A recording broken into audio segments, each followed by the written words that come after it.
Quand on construit pour 15 000 € un décor de cinéma et qu'on le jette le lendemain, on trouve ça forcément assez vite aberrant.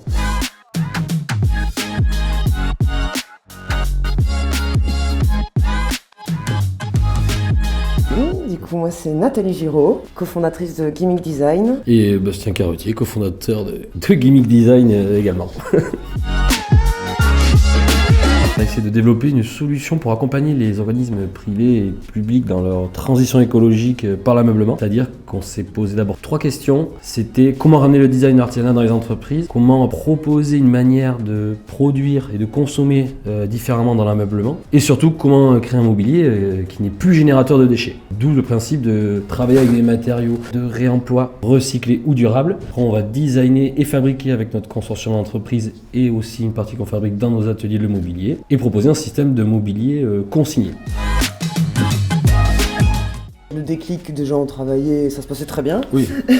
Et puis on est issus de métiers très générateurs de déchets, donc l'architecture, le BTP, et puis les décors éphémères en fait de cinéma. Quand on construit pour 15 000 € un décor de cinéma et qu'on le jette le lendemain, on trouve ça forcément assez vite aberrant. Et c'est comme ça qu'on a commencé déjà dans les scénos, à réintégrer des matières sur plusieurs scénographies pour éviter de trop consommer. Et après on a commencé à faire un premier aménagement avec du bois de réemploi, et c'est ça qui a planté, si j'ose dire, les graines pour la suite du projet, aller encore plus loin dans cette démarche.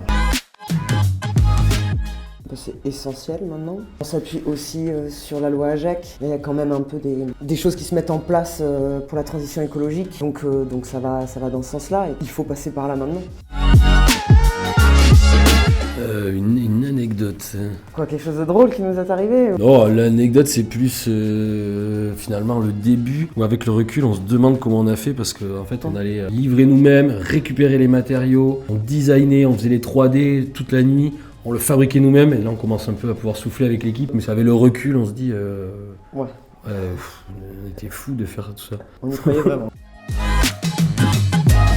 En termes d'actualité, ce qui est intéressant, c'est tout le parc immobilier qu'on est en train de designer, de fabriquer pour le département des finances de la Charente. Et encore une fois, comme beaucoup de projets pour des grands comptes qu'on est en train de faire, ça repose que souvent sur une personne qui fait bouger les choses. Très heureux de pouvoir fabriquer, et on est en train de prototyper tout ça en ce moment.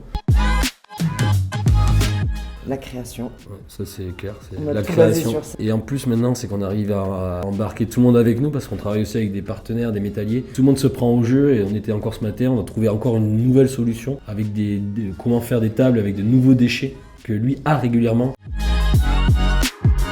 Je pense que tous ceux qui se lancent un peu dans cette aventure-là, ils pensent en tout cas avoir une solution qui n'existe pas forcément, un service, quelque chose additionnel, et du coup qui souhaitent le mettre au monde, et que ça serve à tous. Que je me suis dit qu'en réflexion, c'est comment entreprendre en étant heureux en tout cas. Et j'ai l'impression que c'est quand on arrive à se libérer de son ego et en même temps se libérer de sa peur. Et si on évite ces deux choses-là, on est toujours plus loin apaisé. C'est ça qui donne un petit peu le petit côté panache d'avancer et d'entreprendre. C'est d'entreprendre. La boucle est bouclée. Trouver un bon équilibre. Mais c'est surtout prendre du plaisir et faire prendre du plaisir aux autres. Et c'est un peu ce qui est en train de se passer au quotidien, et c'est ça qui est chouette. La réussite, c'est faire quelque chose où on est heureux, quoi. Donc c'est-à-dire que moi je l'associe pas vraiment à une notion financière, mais plus à une notion de la tâche accomplie et un projet, bien ficelé et qui apporte une belle transversalité dans les rapports, ce qu'on est en train de créer, un modèle finalement. Ouais. Tu sais le chemin aussi, finalement. Enfin, je pense qu'on n'a pas besoin de le voir comme un point final. Il y a plein de chemins différents, et c'est ça qui est intéressant. Pour moi, c'est une réussite si on arrive à en emprunter un et par un chemin détourné. Et d'arriver au but. Pour ceux qui veulent entreprendre, allez-y, c'est une belle expérience. Pour les autres, ce qu'on fait au quotidien, n'hésitez pas à nous contacter, parce que Gimmick, c'est avant tout une expérience collective. Nous, des fois, on a des idées, mais en fait, on se fait aussi nourrir par les gens. Chaque jour, il y a des rencontres et des gens qui viennent nourrir ce projet, et si ça vous intéresse de près ou de loin, sachez que vous êtes le bienvenu pour boire un café et discuter, parce qu'on aime bien discuter, on est quand même assez bavard. Voilà, n'hésitez pas.